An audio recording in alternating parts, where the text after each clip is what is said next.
انہوں نے اس لشکر کو جو تبلیغ کی اور جو ان کو غیرت دلانے کی کوشش کی بے کہ شک، بے دیکھو تم شک۔ کس کے مقابل میں آ رہے ہو، تم نواسہ پیغمبر کے قتل کے در پہ ہو رہے ہو، تم صحیح۔ جو ہے وہ حضرت سیدہ زہرا سلام اللہ علیہا کے جو ہے وہ لخت جگر کو شہید کرنے کے در پہ ہو، تم کیا منہ دکھاؤ گے کل قیامت کے دن رسول اکرم صلی اللہ علیہ وآلہ وسلم کو کہ جن کا کلمہ تم پڑھتے ہو ان کے لخت جگر کو جو ہے وہ شہید کرنے والے ہو۔ تو ایک یہاں پر سیکھنے کی اور ایک بات یہ بھی ہے کہ جو ایک اتمام حجت ہے، جو لوگوں کے سامنے امام حسین علیہ الصلوۃ والسلام کا تعارف ہے، کہ لوگ کہیں اس غلط فہمی کا شکار نہ ہو جائیں کہ جس کو شہید کرنے کے لیے آ رہے ہیں یہ کون ہے، وہ مکمل تعارف جو ہے وہ لشکر اور ڈاکٹر یزید صاحب کو اس اور میں ایک سبق یہ بھی پوشیدہ ہے کہ ہمارا پہلا کام جنگ نہیں ہے، ہمارا پہلا کام کانفلکٹ پیدا کرنا نہیں ہے، ہمارا پہلا کام کمیونیکیٹ کرنا ہے، تبلیغ کرنا ہے، نشر و اشاعت کرنا ہے، اور حق کا پیغام بہت واضح انداز میں دنیا تک پہنچانا ہے تاکہ حجت تمام ہو جائے۔ جب تمام مراحل طے ہو جائیں اس کے بعد کہیں پھر جنگ کی یا قتال کی نوبت آئے گی، یہ بھی ایک سبق اس میں ملتا ہے۔ جی ڈاکٹر صاحب۔ جی جی بالکل ایسے ہی ہے۔ اور دیکھیے ایک یہاں پر ہر تحریک کے مقاصد ہوتے ہیں۔ کربلا جو ہے یہ مادیت کی وہ جو ہے وہ صرف تاریخ نہیں ہے، بلکہ یہ اقدار، اخلاق اور مذہب، خدا اور الہی تاریخ ہے۔ اس لیے دیکھیے کہ جب حضرت عباس کو آپ بھیج رہے ہیں حضرت امام حسین علیہ الصلوۃ والسلام، تو اس ٹائم آپ نے جو ایک رات کی مہلت لی ہے اس کا فلسفہ خود بتایا کہ دیکھو تم سے مہلت لو، کس لیے مہلت لو؟ کیوں دیکھو میں عبادت خدا کو بہت پسند کرتا واہ ہوں کہ اللہ کو واہ۔ میں سجدے کروں، میں اس لیے مہلت چاہتا ہوں کہ میں پروردگار کے ساتھ راز و نیاز کر سکوں، اس لیے مجھے ایک رات کی مہلت چاہیے۔ اور دوسری وجہ جو بتائی جو بہت اہم ہے وہ یہ ہے کہ دنیا جانتی ہے، لوگ جانتے ہیں، خدا جانتا ہے کہ میں تلاوت ایک قرآن مجید کو کتنا دوست رکھتا ہوں۔ واہ، بے شک، یہ بے شک۔ دو بڑی اہم باتیں ہیں عابدی صاحب کہ انسان آج کا معاشرہ جن المیوں کا شکار ہے، آج کا معاشرہ جن مسائل اور پرابلمز کا شکار ہے، ان کے لیے یہ ایک مشعل راہ ہے کہ آپ جس قسم کے کرائسس میں ہو، جس قسم کی ذہنی کیفیت میں ہو، تمہارے لیے جو بہترین علاج ہے، جو بہترین چیز ہے جس کے ذریعے سے تم جو ہے وہ سکون حاصل کر سکتے ہو، وہ تلاوت قرآن جی ہے۔ ڈاکٹر صاحب، یہ دن قیامت کے دن ہیں، یہ دن مصیبت کے دن ہیں، یہ دن آل محمد علیہم السلام پر شہادت کے دن ہیں، آزمائش کے دن ہیں۔ امام حسین علیہ السلام قربانی عظیم کے لیے تیار ہیں، وہ قربانی جو چشم فلک نے نہ پہلے دیکھی اور نہ اس کے بعد، کیونکہ اسی قربانی کے ذریعے ہمیشہ ہمیشہ کے لیے اسلامی تعلیمات کی بقا کا سامان مہیا ہونا تھا۔ ہمارے ساتھ ڈاکٹر ندیم عباس بلوچ صاحب اور مولانا نوید احمد سیالوی صاحب موجود ہیں۔ جناب مولانا نوید احمد سیالوی صاحب، آج کے دن کے واقعات اور ان میں جو مضمر اسباق ہیں ان کو آپ بیان فرما رہے تھے۔ آج کے دن کے ایونٹس میں یہ جو بات ہو رہی ہے کہ امام حسین علیہ السلام آج جو حملہ ہونے والا تھا اس کو روکتے ہیں، مہلت مانگتے ہیں، کس کے لیے؟ عبادت کے لیے، تلاوت کلام پاک کے لیے، اور وہ پھر ہم شب عاشور کے پروگرام میں اس کا زیادہ ذکر کریں گے جو ہم ریکارڈ بعد میں کرتے ہیں یا پیش بعد میں ہم کرتے ہیں۔ آج میں دن کے حوالے سے کچھ اور بات کرنا چاہ رہا ہوں کہ جب امام حسین علیہ السلام یہ ذکر کرتے ہیں کہ ہم یہ جو مہلت مانگ رہے ہیں یہ تلاوت قرآن کے لیے ہے، نماز کے لیے، اللہ سے لو لگانے کے لیے ہے، تو دراصل آپ یہ ایک سوچنے کا سامان مہیا کر رہے ہیں لشکر کفار کو کہ دیکھو قرآن کی جانب دیکھو، قرآن کی تعلیمات کی جانب دیکھو، قرآن میں ہم اہل بیت کے بارے میں کیا لکھا ہے اس پر دیکھو، ہم تمہیں جاؤ ایک دن کی اور مہلت دیتے ہیں کہ ایک دن اور سوچ لو اور اپنے ہاتھ رسول اللہ کے خانوادے کے قتل سے رنگنے اور جہنم میں جانے سے بچ جاؤ۔ جی جناب مولانا نوید احمد سیالوی صاحب۔ جی بالکل ایسا ہی ہے۔ امام علی مقام نے جب مہلت طلب کی کہ آج کا دن مجھے دو، میں اللہ کے ساتھ، قرآن کے ساتھ اور عبادات کے ساتھ جو ہے لو لگانا چاہتا ہوں، ان کے ذہن میں یہ تھا کہ امام علی مقام شاید کل یا رات کو سوچ بچار کرنے کے بعد، اپنے دوستوں سے مشاورت کرنے کے بعد یزید کے ساتھ بیعت کر لیں، لیکن ان کو اس بات کا اندازہ نہیں تھا کہ امام علی مقام کسی صورت میں بھی اس لعین کے ہاتھ میں ہاتھ ڈالنا گوارا نہیں کرتے تھے۔ صحیح، کیونکہ آپ نے بالکل یہ تاریخی الفاظ فرما دیے تھے کہ میرا مجھ جیسا تجھ جیسے کی بیعت نہیں کر سکتا۔ سبحان اللہ، سبحان یہ اللہ۔ کیسے ہو سکتا ہے کہ جن ہاتھوں کو خود رسول اللہ نے چوما ہو، جن ہاتھوں کو حضور نے اپنے ہاتھوں میں لیا ہو، وہ ہاتھ اس یزید لعین کے ہاتھوں میں چلے جائیں؟ بے شک، یہ تاریخ انسانیت کو سبق تھا، صبح قیامت تک کے لیے سارے مسلمانوں کو سبق دیا ہے۔ اگر کوئی ظالم تمہارے سامنے آ جاتا ہے تو تم نے اس ظالم کی ظلم کی وجہ سے اپنے دین کو اور حق اور صداقت کی راہ کو چھوڑنا نہیں، بلکہ اس کے خلاف تم نے کلمہ حق بلند کر کے حسینی ہونے کا پیغام دینا ہے۔ اور امام علی مقام نے اس مقام پر 9 محرم کو، جب یہ قیامت کا دن تھا، پانی کی بندش تھی اور یزیدیوں کے قافلے فوج کے لشکر آ رہے تھے، آپ کے دل میں ایک ذرا رائی کے دانے کے برابر بھی خوف نہیں تھا۔ وہ جانتے تھے الذین اذا اصابتهم مصیبہ قالوا انا للہ و انا الیہ راجعون۔ بے شک، بے شک۔ ان کا یہ عقیدہ تھا اور ان کا یہ نظریہ تھا کہ جس نبی کی لعاب دہن پی کر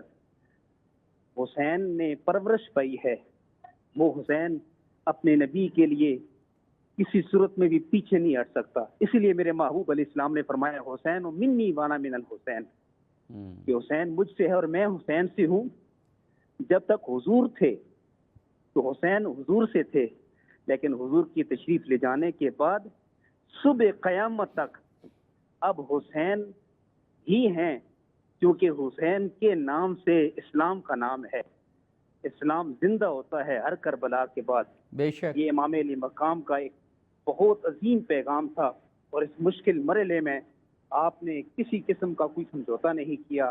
ہمیں یہ درس کیا کہ ظالم کے سامنے کلمہ حق کیسے بلند کرنا ہے اور اپنی جان کا نذرانہ کیسے پیش کرنا ہے۔ یقیناً آج کا دن ایک اہم اور بھی ہمیں سبق دیتا ہے جو امام علی مقام کی کردار سے ہمیں ملتا ہے۔ جی بے شک، بے شک۔ وہ سبق یہ ہے کہ آپ نے اس مشکل مرحلے میں اپنے رب کے ساتھ رابطہ نہیں چھوڑا، عبادت سے دور نہیں ہوئے، اللہ کی ذات سے دور نہیں ہوئے، سجدے سے غفلت نہیں اختیار کی،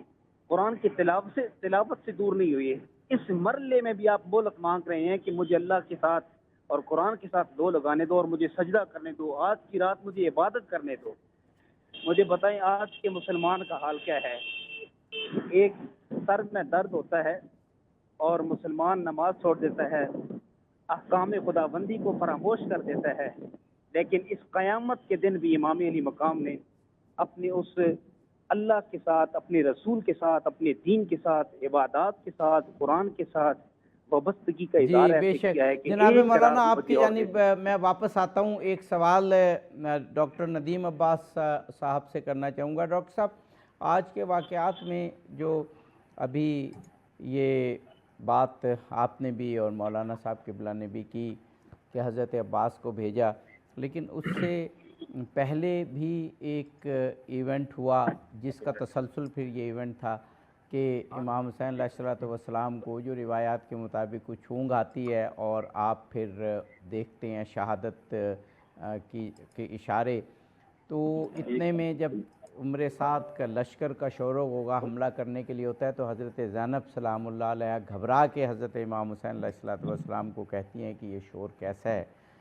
اس واقعے کو بیان کرنے سے میرا مقصد یہ ہے کہ دنیا کو یہ بتایا جائے کہ آج حضرت زینب سلام اللہ علیہ مغموم ہے، وہ رنج میں ہیں، لشکر کے شور و غوغا جو ہزاروں کا، کچھ روایت کے مطابق لاکھوں کا، ہزاروں کا لشکر، اس کا شور اور خانوادہ رسول کی مخدرات عصمت، ان پر غم حزن کی کیفیت، اور ہم آج کے دن کو 9 محرم کو نارمل منائیں، غم میں نہ ہوں، حزن میں نہ ہوں، معرفت کربلا میں نہ ہوں، کربلا میں کیا ہوا، حزن و غم کی کیفیت کے ساتھ اس کو یاد کرنے کی پوزیشن میں نہ ہوں، تو پھر کیا اسلام اور کیا ایمان، کیا اسلامی اور انسانی اقدار، یہ کیا ہے اگر ہم آج کے دن کی اس حرمت اور حضرت زینب مخدرات عصمت کے اس غم کے عالم میں ہم خود غم اور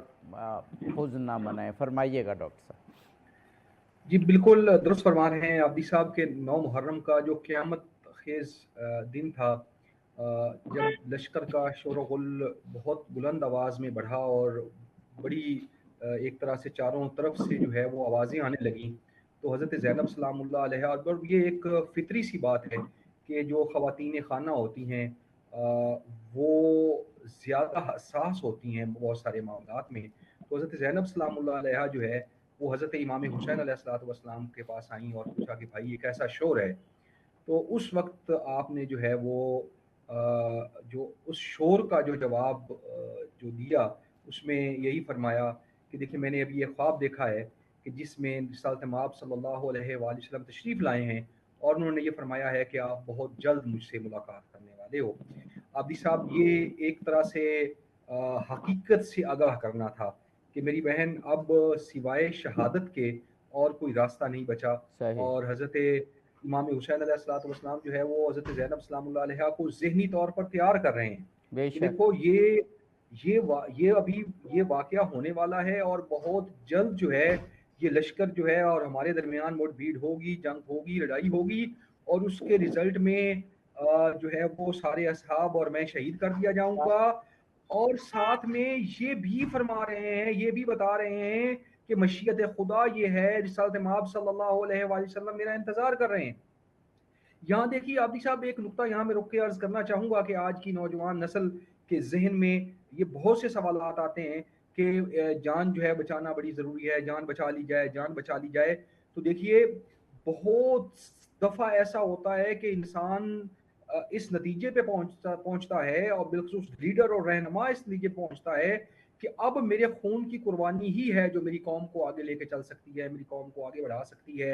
اور ملت اور قوم کے جو ہے وہ ترقی کا باعث بن سکتی ہے۔ حضرت امام حسین علیہ السلام نے جو ہے وہ اسیس کیا کہ اس ٹائم جو ہے اور ارادہ خدا اور مشیت خدا اس میں تھی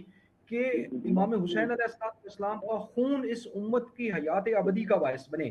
اور وہ اسلام کا شجر کہ جس کو ابھی لگے ہوئے ایک صدی مکمل نہیں ہوئی، وہ جو اسلام کے مد مقابل آ کر اسلام کے شجر کو نہ کاٹ سکے تھے، اب وہ منافق بن کے منافقت کے روپ میں اسلام قبول کر کے اب وہ اسلام کی جڑیں کاٹ رہے تھے۔ حضرت امام حسین علیہ السلام کے اس قربانی نے، اس خون نے، اس شہادت نے ان کو ان کی اس منافقانہ چالوں کو ناکام و نامراد بنا دیا، بے اور شک، بے شک، قیامت تک جو ہے وہ اسلام کو زندہ باد کر دیا۔ بے شک، کوئی شک نہیں، کوئی شک نہیں ڈاکٹر صاحب۔ جناب مولانا نوید احمد سیالوی صاحب ہمارے پروگرام میں 4-5 منٹ اب ہیں، آپ کو ہزاروں لوگ اس وقت پوری دنیا میں دیکھ رہے ہیں اس پروگرام کے ذریعے، امت مسلمہ کو فلسفہ قیام امام حسین اور آج کے دن اور کل عاشورہ کے دن کی حرمت، اس کی اہمیت کے بارے میں آپ کیا پیغام دینا چاہیں گے، کیا بتانا چاہیں گے کہ تمام امت مسلمہ خصوصاً اور تمام انسانیت، کیونکہ اب تو حسینیت گلوبل ہے، ہر مذہب کا بندہ، ہر مسلک کا شخص امام حسین کے اقدام کو جانتا ہے، آپ کیا پیغام دینا چاہیں گے؟ میرا عبدی صاحب ایک اہم پیغام ہے آج کے دن کے حوالے سے، امام علی مقام کے کردار سے اور بالخصوص شہدائے کربلا کے جذبات سے۔ عزت کی موت ذلت کی زندگی سے بہتر ہے، اور اگر آپ جو ہے وہ ذلت کی زندگی ہزاروں برس بھی جی لیتے ہیں اور اپنے مشن کے لیے زندہ نہیں رہ سکتے، اپنے مشن کے لیے قربانی نہیں دے سکتے، تو میرے خیال میں یہ زندگی بہتر نہیں ہے۔ وہی زندگی بہتر ہے جو امام علی مقام نے جس زندگی کا ہمیں درس دیا ہے۔ اور دوسرا پیغام آپ کے پورے واقعہ کربلا اور آج نامی محرم کے حوالے سے صبر اور استقامت ہے۔ مشکل ترین حالات میں بھی صبر کا دامن نہ چھوڑنا اور اپنے موقف پر ثابت قدم رہنا، یہ اگر کسی سے سیکھنا ہو تو نواسہ مصطفیٰ سے سیکھ سکتے ہیں۔ سبحان اللہ۔ اور تیسرا امام علیہ مقام نے جو واقعہ کربلا سے ہمیں سبق دیا ہے وہ اصولوں کی قربانی، ذاتی مفادات مال و دولت اور خوف کو پس پشت ڈال کر حق کا ساتھ دینا، یہ اگر کسی نے ہمیں سکھایا ہے تو یہ نواسۂ مصطفیٰ نے ہمیں سکھایا ہے۔ بے شک۔ اور چوتھا اور آخری پیغام جو امام علیہ مقام اور آپ کی جو خواتین تھی ان کی طرف سے کتنا اہم تھا کہ آج کی خواتین ذرا غور تو کریں کہ وہ کس قدر اسلام سے محبت کرتی ہیں اور اسلام کے لیے کیا قربان کرتی ہیں۔ وہ تو نماز اپنے وقت پر ادا نہیں کر سکتی، ذرا حضور کے آل اولاد اور آقا علیہ السلام کی بچیوں بیٹیوں کو دیکھیں اور امام علیہ مقام کے خانوادے کو دیکھیں کہ انہوں نے اپنے دین کے لیے، اسلام کے لیے خواتین نے کتنا سفر کیا، اور سفر میں جا کر اس پیاس کی شدت میں اور ظلم کی انتہا تھی، پانی کی بندش تھی، اور کفار کے یزیدیوں کے قافلے جو ہے وہ سروں پر تھے، لیکن اس موقع پر بھی حضرت سیدہ زینب پاک نے اور آپ ساری خواتین نے جو ہمیں پیغام دیا صبر کا اور ڈٹ جانے کا، وہ یقیناً پیغام امام علیہ مقام کی خواتین ہی دے سکتی ہیں۔ یہ تاریخ انسانیت کا ایک انوکھا واقعہ ہے اور سبق آموز واقعہ ہے۔ اس سے ہمیں بہت سارے اسباق ملتے ہیں ہماری زندگی کو بدلنے کے لیے۔ اس لیے شاید ہم اس واقعے کو صحیح نظر سے دیکھتے نہیں یا پڑھتے نہیں۔ اگر آج بھی قرآن پاک کو اور واقعہ کربلا کو جوڑا جائے، یقیناً یوں معلوم ہوتا ہے کہ جیسے یہ پورا کا پورا قرآن کی آیات اس موقع پر نازل ہوئی جو امام علی مقام نے اپنی کردار کربلا میں ہمیں بتلائی ہیں۔ اللہ کریم امام علی مقام کے اس کردار کو، مشن کو آگے چلانے اور اس فکر کے ساتھ آگے چلنے کی ہمیں توفیق نصیب فرمائے۔ آپ کی پوری ٹیم کو میں بار دیگر جو ہے وہ خراج محبت پیش کرتا ہوں۔ آپ نے اتنے اہم دن میں اہم اسباق کے ساتھ ہم سب کو مل بیٹھنے کا اور سننے سنانے کا موقع عطا کیا ہے۔ ڈاکٹر ندیم عباس بلوچ صاحب، ویسے تو جب 28 رجب کو امام حسین علیہ الصلوۃ والسلام مدینہ سے نکلے تھے اور اپنے اقدام کا آپ نے اعلان کیا تھا، وصیت نامہ محمد بن حنفیہ کے سپرد کیا تھا اور اپنا منشور اس میں واضح کر دیا تھا کہ میں امت کی اصلاح کے لیے جا رہا ہوں، نانا کہ امت میں بگاڑ آ گیا ہے اور امت گویا اپنے مقاصد سے ہٹتی ہوئی نظر آتی ہے، تو میں کسی فتنہ و فساد نہیں بلکہ اصلاح کی نیت سے نکل رہا ہوں۔ اس کے بعد آپ کے خطبات، فرمودات اور ایون مکتوبات موجود ہیں۔ پھر مکہ میں آپ کا جو قیام ہے اس میں آپ نے خطوط لکھے۔ پھر محرم میں 2 محرم کو کربلا میں آتے ہوئے دوران سفر آپ نے بہت سے خطبات دیے۔ تو یہ کتنی اہمیت رکھتے ہیں کربلا کی معرفت کے لیے اور مقاصد کو سمجھنے کے لیے، اور آج وہ دن عروج کا دن ہے کہ جہاں امام حسین اپنے منشور کا ایک مرتبہ پھر اعلان کر رہے ہیں حضرت عباس کو بھیج کر، اور جو کچھ انہیں فرمائیے گا جناب ندیم عباس بلوچ صاحب۔ جی عابد صاحب، بالکل آپ نے درست نشاندہی کی کہ حضرت امام حسین علیہ الصلوۃ والسلام جب مدینہ سے نکلنے لگے تو اپنے مقاصد کو جو ہے وہ بالکل واضح بیان کیا کہ انی لم اخرج عاشرا ولا باطنا ولا مفسدا ولا ظالما، کہ میرا جو مقصد ہے نکلنے کا وہ کوئی ظلم پھیلانا، فساد پھیلانا، افراتفری پھیلانا نہیں ہے۔ میں جس مقصد کے لیے نکل رہا ہوں وہ فقط اور فقط لطلب اصلاح امت جدی رسول اللہ، کہ میں نبی رحمت صلی اللہ علیہ وآلہ وسلم کی امت کی اصلاح کے لیے نکل رہا ہوں، اور یہ اصلاح بہت ضروری ہے۔ اگر وقت پر ظلم کو، ظالم کو نہ روکا جائے تو پھر صدیاں گزر جاتی ہیں اور کئی نسلوں کو جو ہے وہ غلامی اور جبر کا جو ہے وہ کی صورت میں اس کا خراج جو ہے وہ ادا کرنا پڑتا ہے۔ اس لیے حضرت امام حسین علیہ الصلوۃ والسلام یہ سمجھ رہے تھے اور بالکل درست سمجھ رہے تھے کہ یہ جو اسلام ہے اس میں جو بگاڑ آ گیا ہے، اور عابدی صاحب جب کوئی بھی مذہب آتا ہے، کوئی بھی فکری تحریک ہوتی ہے تو اس کے ابتدائی 100 سال بہت اہم ہوتے ہیں، بہت اہم ہوتے ہیں۔ اب اگر آپ دیکھیے تو 61 ہجری میں اگر یہ واقعہ ہو رہا ہے، واقعہ کربلا ہو رہا ہے، تو یہ کوئی زیادہ عرصہ نہیں ہے، یعنی جو شجر اسلام ہے اس کے ابتدائی ایام ہیں۔ اسی لیے آپ دیکھیے جو پہلی صدی ہجری میں اور دوسری صدی ہجری میں جو چیزیں اسلام میں مسلمانوں میں رائج ہوئیں وہ آج تک ہم ان کے اوپر جو ہے وہ عمل کر رہے ہیں، اور بہت سارے مختلف فرقے مارزے وجود میں آ گئے ہیں۔ اور اس ٹائم جو بڑا بگاڑ آ رہا تھا وہ ریاستی بگاڑ تھا، کہ کوئی بھی ظالم، کوئی بھی جابر جو ہے وہ آگے بیٹھ جائے اور وہ اسلام کی دھجیاں اڑائے، اسلامی تعلیمات کو خراب کرے، اور اس کے اوپر جو ٹائٹل ہے وہ خلیفۃ المسلمین کا ہو، کہ یہ نبی اکرم صلی اللہ علیہ وآلہ وسلم کا جانشین ہے، یہ ان کے جو ہے ممبر کے اوپر جو ہے وہ بیٹھا ہوا ہے، تو حضرت امام حسین علیہ الصلوۃ والسلام جو ہے ان کی قربانی نے ہمیں یہ بتا دیا کہ دیکھو کہ ہر بیٹھ جانے والا جو ہے وہ قابل اطاعت اور قابل جو ہے وہ پیروی نہیں ہوتا، بلکہ یہ بے دیکھا شک جائے گا بے کہ کیا شک وہ اسلامی احکامات پر عمل کر رہا ہے۔ اور دوسری ایک اور بات یہ ہے کہ یہ جو ایک آج کے دور میں اس پہ دیکھ رہا ہوں کہ بات کرنے کی شاید زیادہ ضرورت ہے کہ مادیت پرستی دوبارہ پلٹ آئی ہے، نظریات اور اصول اور ضوابط جو ہے یہ کہیں بہت لگتا ہے پیچھے رہ گئے ہیں۔ تو ایسے میں کربلا کو عام کرنے کی ضرورت ہے۔ کربلا جو ہے وہ مادیت پر اخلاقیات اور اصولوں اور ضوابط کی حکومت کا نام ہے، کہ ہمارے لیے جو ہے وہ اصول اہم ہے، ہمارے لیے جو ہے وہ ضابطہ اہم ہے، ہمارے لیے مذہب اہم ہے، ہمارے لیے جو ہے وہ انسانیت اہم ہے، ہمارے لیے آزادی اہم ہے۔ تو یہ آج کے دور میں جب ہر ایک چیز کو پلٹ کر جو ہے وہ مال و دولت اور ان کے پیچھے لے کے جو ہے وہ چل پڑے ہیں، اور اب میں نے اب دیکھا ہے کہ بہت ساری جگہوں پر جو ہے وہ ظلم ہو رہا ہوتا ہے، زیادتی ہو رہی ہوتی ہے، ہم لوگ جو ہے وہ گاڑیاں گزر رہی ہوتی ہیں کوئی چھڑانے کے لیے اور اس کے لیے بھی نہیں آتا ہے۔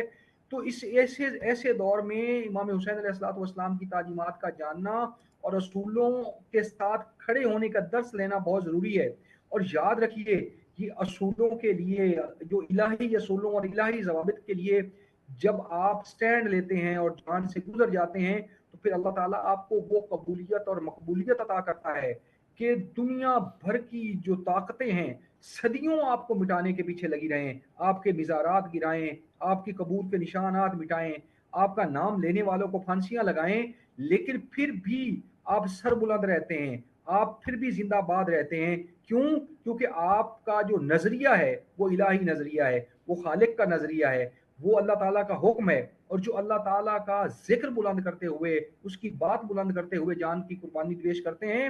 وہ دنیا و آخرت میں کامیاب رہتے ہیں۔ اور آخر میں صرف ایک شعر پڑھنا چاہوں گا کہ دور باطل میں حق پرستوں کی بات رہتی ہے، سر نہیں رہتے۔ بے شک بے شک بے شک۔ جناب مولانا نوید احمد سیالوی صاحب، ڈاکٹر ندیم عباس صاحب نے ایک بڑا اہم اشارہ کیا اپنی گفتگو میں کہ جب مذاہب آتے ہیں، نظریات آتے ہیں تو کچھ عرصے بعد ہی ان میں تحریفات آ جاتی ہیں۔ ہم بطور مسلمان تو بہرحال سمجھتے ہیں کہ بہت سے دوسرے مذاہب ہیں، ان میں تحریف ہوئی،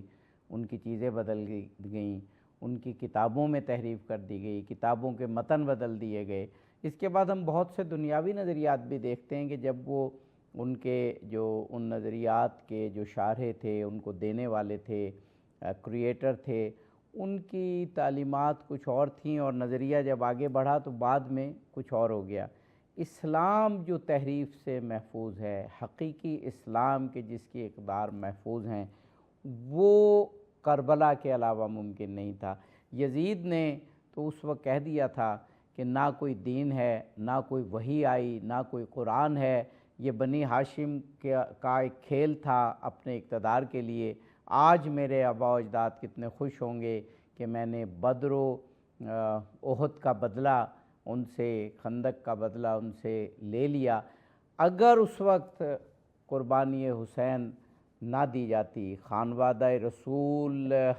نہ کٹ جاتا ریگزار کربلا میں، تو آج ہمیں اسلام نہ ملتا، بلکہ یزید کے وہ الفاظ ملتے کہ یہ مذہب نہیں، کھیل ہے۔ آج امت مسلمہ کو اگر 9 محرم 10 محرم کو اس واقعے کی یاد نہ منائیں تو اس کا مطلب ہے کہ ہم نے حقیقی اسلام کی نہ معرفت کی نہ حق ادا کیا۔ فرمائیے گا جناب مولانا۔ جی میں گزارش کروں گا عابدی صاحب،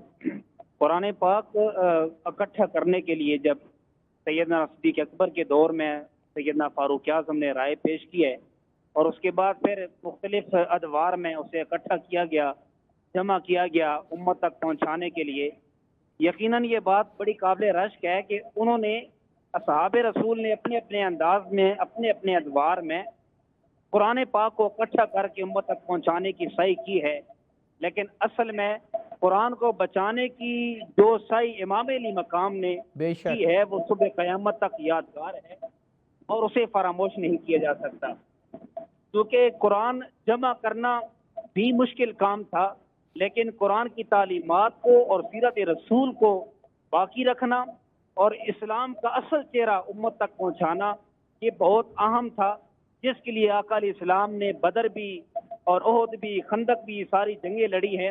جس کے لیے آقا علیہ السلام نے مکہ چھوڑا ہے، ہجرت کر کے مدینہ تشریف لے کر آئے، جس میں آقا علیہ السلام نے پتھر بھی کھائے ہیں، گالیاں بھی سنی ہیں، لوگوں کے طعنے بھی سنے ہیں، لوگوں نے ساحر بھی کہا، جادوگر بھی کہا، کاہن بھی کہا، جس کے لیے آقا علیہ السلام نے یہ سب کچھ کیا تھا، اس دین کی بقا کے لیے امام علی مقام امام حسین رضی اللہ عنہ نے نہ صرف اپنا تن قربان کیا، اپنے ننھے شہزادے علی اکبر کو، علی اصغر کو قربان کیا، سکینہ کی پیاس بھی آپ کے سامنے تھی اور اپنی خواتین کی مشکلات بھی آپ کے سامنے تھی، اپنے صحاب کی قربانیاں بھی آپ کے سامنے تھی، اپنے بھائی عباس کے کٹے ہوئے بازو بھی آپ کے سامنے تھے۔ یقیناً ایک گھر میں ایک بندہ آنکھوں کے سامنے بہت پڑا ہوا ہو تو اس کو دیکھنا مشکل ہوتا ہے۔ اے حسین تیری عظمتوں پر قربان جائیں، جن کے سامنے لاشیں پڑی ہیں، ساری کی ساری لاشیں دیکھ کر بھی امام علی مقام بارگاہ خدا بندی میں یہی عرضی پیش کرتے ہیں کہ اے میرے مولا،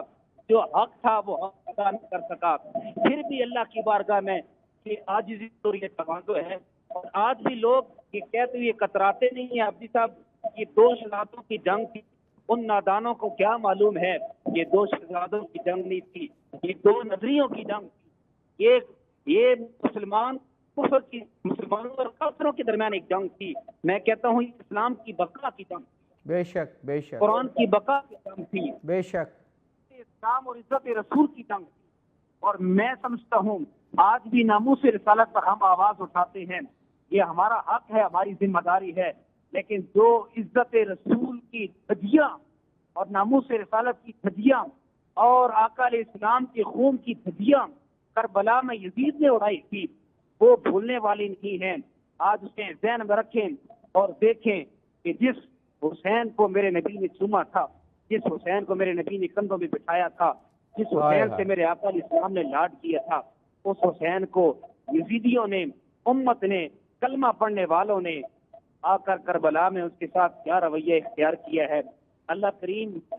واقع کربلا سے حاصل ہونے والے اسباب سے ہم سب کو زندگی بدلنے کی توفیق عطا فرمائے اور صحیح معنوں میں واقع کربلا کو پڑھ کر اسے سمجھ کر اپنی زندگی میں لانے کی توفیق عطا فرمائے۔ یہ ایک ایسا کالج ہے کربلا، ایک ایسا سکول ہے، ایک ایسا مدرسہ ہے جس میں اخلاقیات کی کلاس ہے، جہاد کی بھی کلاس ہے، جذبہ عشق رسول کی بھی کلاس ہے، وفا کی بھی کلاس ہے، قربانیوں کی بھی کلاس ہے۔ یہ وہ اسکول مدرسہ حسینی ہے جس نے صبح قیامت تک تاریخ رقم کر دی ہے کہ اپنے دین کے بچانے کے لیے اگر تمہیں اپنے بچے بھی قربان کرنے پڑیں تو کر لو۔ اس لیے کسی نے حسین ہونے کا دعویٰ نہیں کیا آپ قبلہ، کیونکہ ہمارا وقت ختم ہو گیا۔ آپ کا جو آخری جملہ کہ کسی نے حسین ہونے کا دعویٰ نہیں کیا، واقعی حسین علیہ السلام وہ عظیم شخصیت ہے کہ حسین بننا ممکن ہی نہیں، لیکن حسین کی تعلیمات، حسین کا اقدام، امام حسین علیہ السلام کی شہادت کو سمجھنے کی اور پھر اس سے اسباق لینے کی ضرورت ہمیشہ رہے گی۔ اسی لیے محرم میں ساری دنیا کربلا کی یاد مناتی ہے، ہم بھی منا رہے ہیں۔ پروگرام پیغام کربلا جاری ہے۔ اس ایپیسوڈ سے اظہر علی عابدی کو اجازت دیجیے، فی امان اللہ۔